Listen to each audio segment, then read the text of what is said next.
That's a very important question, and it shouldn't be any hesitant from an investor point of view, from where we sit, at least now. I think just even linking to the point that one made was the fact that obviously Africa needs to put out there a pool of bankable projects at any given time for any investors to come through. Rest assured, I mean, the 45 billion US dollars, obviously, that is being reflected as a funding gap in South Africa, in Africa as a whole, is huge, and that should represent an appetite for the investors to come through in Africa.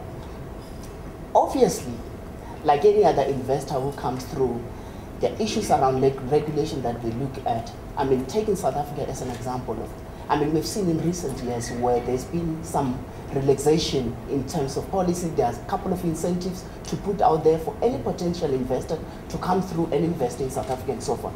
And I think even if you move to some of the SADC region, you will realize that there's some form of relaxation in terms of policy and so forth, and some of the incentives that you give out there. But of course, it remains a responsibility for us in Africa to keep on selling the story. And how we sell the story is the fact remains. We have to put out there this pool of projects at any given time